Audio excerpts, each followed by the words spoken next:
ஆண்டவரும் உலக இரட்சகருமாயிருக்கிற இயேசு கிறிஸ்துவின் நாமத்தில் லாகிம் டிவி வழங்கும் ஆட்டுக்குட்டியானவரின் சத்தம் என்கின்ற இந்த நிகழ்ச்சிக்கு உங்கள் யாவரையும் நாங்கள் அன்போடு கூட வரவேற்கிறோம். நீங்கள் சுகமாயிருப்பீங்க அப்படின்னு நான் கர்த்தருக்குள்ள விசுவாசிக்கிறேன். உங்களுக்காகவும் உங்கள் குடும்பங்களுக்காகவும் நான் ஜெபிக்கிறேன். ஆண்டவர் நிச்சயமாக உங்களை எல்லா நிலைமையிலையும் ஆசீர்வதிப்பார். பரிசுத்த வேதாகமத்தில் ஏசாயாவின் தீர்க்கதரிசன புத்தகம் 63ஆம் அதிகாரம் 4ஆம் வசனத்தை வாசிக்க கேட்போம். என்னுடையவர்களை மீட்கும் வருஷம் வந்தது. என்னுடையவர்களை மீட்கும் வருஷம் வந்தது. அன்பானவர்களே, ஆண்டவர் இன்றைக்கு உங்களை மீட்டு கொள்ள விரும்புகிறார். ஒரு நகையை நாம் அடகு வைக்கும்போது அதற்குரிய கிரயத்தை வாங்கின பணத்திற்கு ஈடாக வட்டியை கட்டி அந்த நகையை நம்ம மீட்கிறது போல, அந்த நிலத்தை நம்ம மீட்கிறது போல, அந்த வீட்டை நம்ம மீட்கிறது போல, இன்னைக்கு ஆண்டவர் உங்களை சொல்கிறாரு, உங்களை மீட்க போகிறேன், உங்களை மீட்க போகிறேன். எகிப்தில் 400 ஆண்டுகள் அடிமைகளாய் இருந்த இஸ்ரவேல் மக்களை ஆண்டவர் மீட்டார். எப்படி தெரியுமா மீட்டார்? ஏராளமான அற்புதங்களை செஞ்சு பார்த்தார். ஆனாலும் பார்வோனுடைய இருதயம் ரொம்ப கடினமாக இருந்துச்சு. இந்த ஜனங்களை விடவே மாட்டேன் அப்படின்னு. கடைசியாக ஆண்டவர் மோசே இடத்துல சொல்கிறார், ஒரு ஆட்டுக்குட்டியை அடித்து அதனுடைய இரத்தத்தை நீங்கள் குடியிருக்கிற வீடுகளுடைய வாசல்களில் பூசுங்க. சங்கார தூதன் எகிப்துக்குள்ளே கடந்து வருவான். அந்த தேசத்தில் இருக்கிற ராஜா முதல் அடிமையினுடைய தலைப்பிள்ளை வரைக்கும் எல்லாம் சங்காரமாவாங்க. நான் உங்களை மீட்பேன். ஆண்டவர் அப்படி சொன்னார். மோசே ஆண்டுடைய வார்த்தைக்கு கீழ்ப்படிந்து 12 கோத்திரத்துக்கும் அந்த தகவல்களை சொல்கிறான். அன்பானவர்களே, எல்லா வீடுகளிலையும், இஸ்ரவேல் ஜனங்கள் எல்லாருடைய வீடுகளிலையும் அந்த ஆட்டுக்குட்டியை அடித்து அதோட இரத்தத்தை வீட்டு வாசலில் பூசி அந்த குடும்பமாய் அந்த பஸ்காவை அவங்க புசித்தாங்க. சங்கார தூதன் இறங்கி வந்தான். அந்த தேசத்தில் எந்த வீடுகளிலெல்லாம் ரத்தம் பூசப்படலையோ, எந்த வீடுகளிலெல்லாம் அந்த பஸ்கா ஆட்டுக்குட்டியின் ரத்தம் பூசப்படலையோ, அந்த வீடுகளில் இருந்த தலைப்பிள்ளைகளை அவன் கொன்று போட்டான். தேசத்தில் பயங்கர கூக்குரல் உண்டானது. ராஜா இரவோடு இரவாக ஜனங்களை தேசத்தை விட்டு போய்விடுங்கள் என்று சொன்னான். என்னுடையவர்களை மீட்கும் வருடம் வந்தது. 400 ஆண்டுகள் ஆண்டவர் பொறுமையாக இருந்தார். அவருடையவர்களை அவர் மீட்டெடுத்தார்.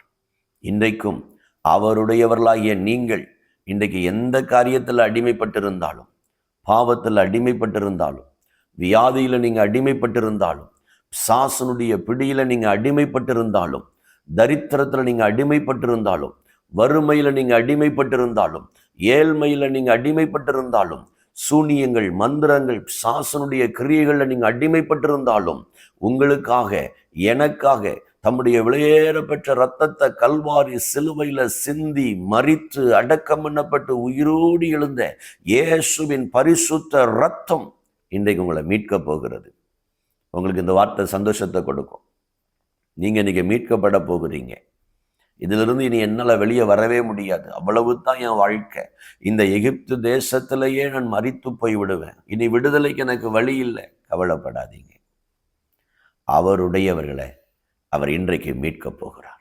நீங்கள் எந்த நிலைமையில் அடிமைப்பட்டிருந்தாலும், எந்த காரியத்திலிருந்து நீங்கள் வெளியே வர முடியாமல் தவித்தாலும், எந்த காரியத்தில் நீங்கள் சோர்ந்து போய் முடங்கி கிடந்தாலும், ஆண்டவர் சொல்கிறாரு, என்னுடையவர்களை மீட்கும் வருடம் வந்தது. 10 ஆண்டுகள் இந்த குடிப்பழக்கத்தில் இருக்கிறேன். 15 ஆண்டுகள் இந்த குறிப்பிட்ட வியாதியில் நான் அடிமைப்பட்டு கிடக்கிறேன். பல வருடங்கள் என் குடும்பம் இந்த சாபத்தில் அடிமைப்பட்டு கிடக்கிறது. பல நாட்கள் இந்த சாசனுடைய போராட்டத்தில் நான் அடிமைப்பட்டு இருக்கிறேன். அன்று உங்களை பார்த்தான் சொல்றார், என்னுடையவர்களை மீட்கும் வருடம் வந்தது. ஆண்டவர் உங்களை மீட்கணுமா?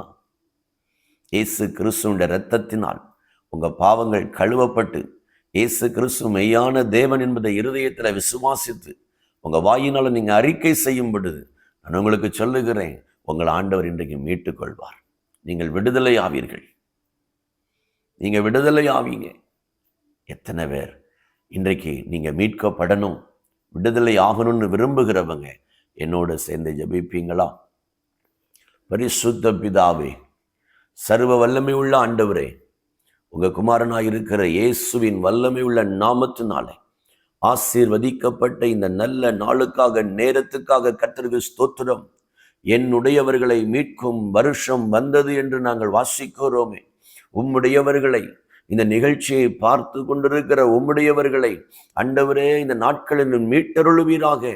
பாவத்திலிருந்து, சாபத்திலிருந்து, வியாதியிலிருந்து, சாசனுடைய பிடியிலிருந்து, அடிமைத்தனத்திலிருந்து, இன்னும் எந்தெந்த காரியத்தில் தேவனுடைய பிள்ளைகள் அடிமைப்பட்டு கிடக்கிறார்களோ அதிலிருந்து வெளியே வர முடியாம சமாதானத்தை இழந்து, சந்தோஷத்தை இழந்து, நிம்மதியை இழந்து, ஆரோக்கியத்தை இழந்து தவித்து கொண்டிருக்கிறார்களோ அப்படிப்பட்ட உம்முடைய பிள்ளைகளை இயேசு ராஜா இப்பொழுதே நீர் விடுதலையாக்கும்படி நாங்கள் ஜெபிக்கிறோம். உம்முடைய இரத்தத்தை ஆண்டவரே, உமது இரத்தத்தில் அவர்களை கழுவி பரிசுத்தப்படுத்தும். அவர்கள் மீட்கப்படட்டும். மகிழ்ச்சியோடு கர்த்தரை துதிக்கட்டும். நன்றியோடு கர்த்தரை துதிக்கட்டும். நீர் அப்படி செய்கிறதற்காக உமக்கு நன்றி இயேசு சாமி. இயேசு கிறிஸ்துவின் விலையேறப்பெற்ற நாமத்தில் ஜெபிக்கிறோம் எங்கள் நல்ல பிதாவே. ஆமென், ஆமென். பிரியமானவர்களே, இந்த வார்த்தை உங்களுக்கு ஒரு ஆசீர்வாதத்தை கொண்டு வரும் அப்படின்னு நான் விசுவாசிக்கிறேன். முதல் முறையாக நீங்கள் இந்த நிகழ்ச்சியை பார்க்கிற நபராக இருந்தால் நீங்கள் தயவாக நீங்கள் லாகிம் டிவி என்கிற இந்த யூடியூப் சேனலை நீங்கள் சப்ஸ்கிரைப் பண்ணும்படி, மறக்காமல் மற்றவங்களுக்கு நீங்கள் பகிரும்படி உங்களை இயேசுவின் நாமத்தில் அன்போடு நாங்கள் கேட்கிறோம். இந்த நிகழ்ச்சியின் மூலம் நீங்கள் பெற்ற நன்மைகளை மறக்காமல் எங்களுக்கு சாட்சிகளாக தெரிவிக்க உங்களை அன்பாக கேட்கிறோம். கர்த்தர் உங்களை ஆசீர்வதிப்பார். God bless you.